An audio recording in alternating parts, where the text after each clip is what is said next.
Bonjour à toutes et tous, bienvenue pour le débrief de la victoire du Sénégal face au Qatar. Alors, je tiens tout de suite à le dire, tout de suite, comme ça, d'entrée, je supporte le Sénégal dans cette Coupe du Monde comme si c'était le Barça, comme si c'était mon club de cœur. C'est-à-dire que j'ai la même exigence pour le Barça que j'aurais pour le Sénégal. Donc les fanatiques qui vont arriver parce qu'ils sont pas contents, parce que j'ai dit du mal du Sénégal ou quoi que ce soit, venez, on règle nos comptes sur un ring de boxe, tout de suite comme ça, un octogone. Ou alors...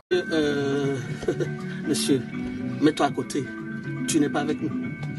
Bref, victoire du Sénégal, donc 3-1. Et la première chose à dire, c'est que c'est une victoire importante, une victoire essentielle. C'est-à-dire que peu importe la manière, il fallait gagner ce match. Il fallait aller chercher les 3 points. Et ça, ils l'ont fait. L'essentiel est acquis. Maintenant, on va parler de la manière, du contenu. Et on ne va pas parler de la manière parce que, oui, il faut le beau jeu, faut redoubler les passes, le tiki-taka. Non. Là, si on parle de manière, c'est parce que moi, à titre personnel, je me projette déjà sur le match contre l'Équateur. Parce que pour moi, le Qatar, c'était, sans manquer de respect au Qatar, c'est qu'une formalité normalement pour le Sénégal. Ça, je l'avais dit avant même le début de la Coupe du Monde. Je pense que même sans Sadio Mané, le Sénégal est largement capable de battre cette équipe du Qatar et de montrer qu'ils sont supérieurs tout simplement. C'est quand même, ils sont champions d'Afrique, le Sénégal.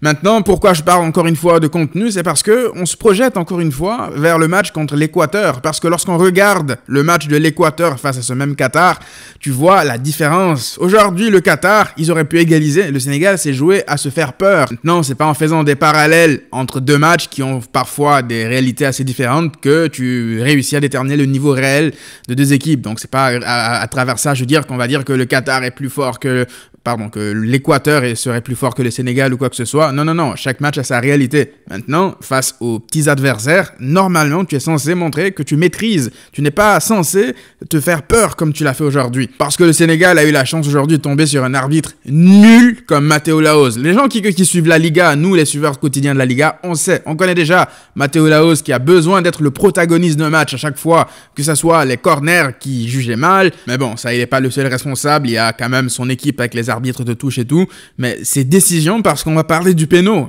Pour moi, il y a péno. Venez même pas parler avec moi. Il y a péno. Il y a péno 1 million de fois. Il y a péno. Parce que là, j'ai vu des gens venir attraper ma veste sur Twitter quand je l'ai dit tout à l'heure. Ouais, mais c'est parce que le joueur du Qatar ralentit sa course. Ouais, il aurait dû tirer. Comment ça, il aurait dû tirer?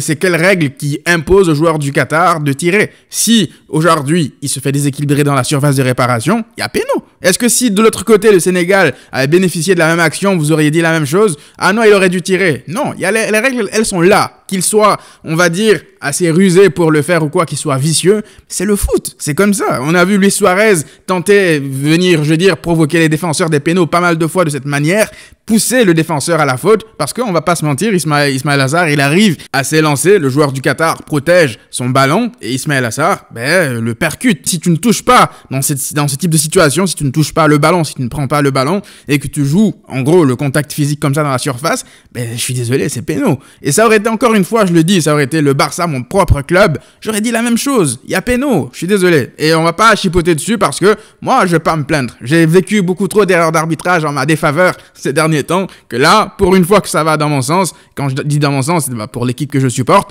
je vais fermer ma bouche moi aussi. Parce qu'à chaque fois, quand je parlais d'arbitrage ces derniers temps, des personnes me disaient ouais, ça sert à rien de parler d'arbitrage. Donc on va pas en parler. On va faire comme ceux qui le voulaient depuis le début. D'accord? On va faire la mauvaise foi comme tous ces gens-là. Pour revenir au match, j'ai beaucoup aimé l'entrée de Iliman Ndiaye. D'ailleurs, je me demande pourquoi il a pas débuté le match. Je regarde pas non plus, je ne suis pas au quotidien, je veux dire, le Sénégal pour connaître tous les joueurs qui sont intéressants, qui auraient dû débuter ou pas. Mais lui, pour le coup, il m'a laissé vraiment une très bonne impression. Donc j'espère que lui, il pourra débuter contre l'Équateur parce que ça sera une finale. Je le répète, ça sera une finale. Parce que moi, je ne veux pas voir le Sénégal venir faire acte de figuration dans cette Coupe du Monde. Le Sénégal, normalement, est censé être au-dessus de l'Équateur. L'Équateur est une bonne équipe. On connaît ces équipes-là, style sud-américain, qui sont quand même assez techniques, qui sont durs sur l'homme, agressifs, avec un bon pressing.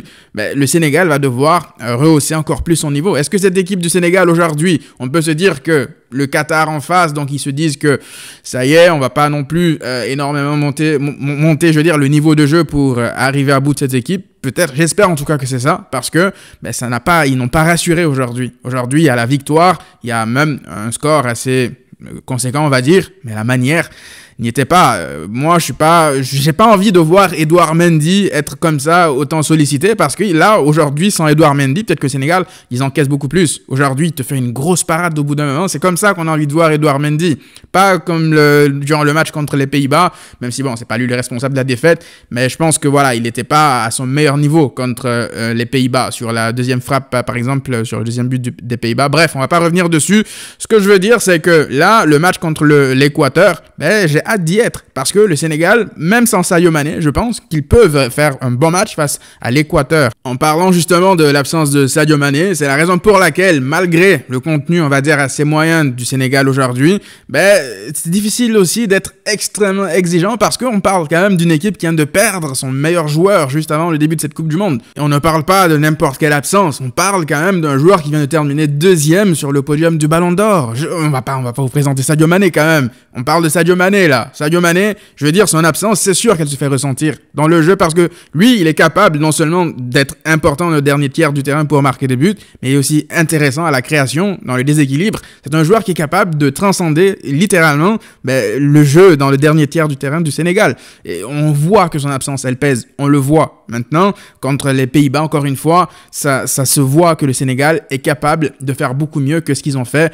aujourd'hui contre le Qatar, malgré la victoire de ce soir. Dans le contenu, je pense qu'ils sont capables. Ils ont été aujourd'hui, je pense, beaucoup moins agressifs en termes de pressing, en termes d'intensité. Je trouve que l'intensité du match, quand même, elle n'était pas assez folle aujourd'hui. Et donc, c'est la raison pour laquelle je me dis que peut-être que ce Sénégal, ils se mettent un peu au niveau de l'événement. C'est-à-dire que ça aurait été peut-être là, l'Équateur en face, on aurait peut-être vu un Sénégal avec une meilleure intensité, de meilleures intentions de jeu. On a vu un pressing ponctuel, pas de manière constante durant tout le match, et ça suffit parce que le premier but, il vient un peu de ça. C'est le Sénégal qui reste quand même assez haut, qui pousse l'adversaire à la faute parce que ça dit ouais, c'est la chance. Non, c'est pas la chance. La chance, tu la provoques parce que si le Sénégal ne joue pas assez haut comme de cette manière-là pour pousser l'équipe adverse à l'erreur, tu te retrouves pas comme ça à profiter des erreurs de l'adversaire. En gros, de toute façon, la plupart des buts viennent parce que il y a une erreur de la part du côté adverse. Donc, franchement, j'espère qu'ils continueront à avoir la même mentalité que durant cette action-là,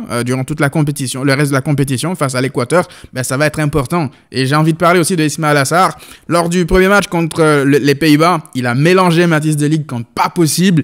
Et là, pour le coup, je l'ai trouvé assez éteint. Donc, lui aussi, ça sera déterminant contre l'Équateur. Si, en fait, les joueurs qui, en l'absence de Sadio Mané, qui vont devoir prendre leurs responsabilités, il en fait partie. Boulaye Dia, pareil. Donc, ce sont des joueurs qui vont devoir compenser l'absence de Mané. Et j'espère pour eux que ça va le faire. Donc, on suivra le match contre l'Équateur avec beaucoup d'intérêt. On se retrouve pour une prochaine vidéo, pour un prochain débrief. D'ici là, prenez tous soin de vous et à très vite.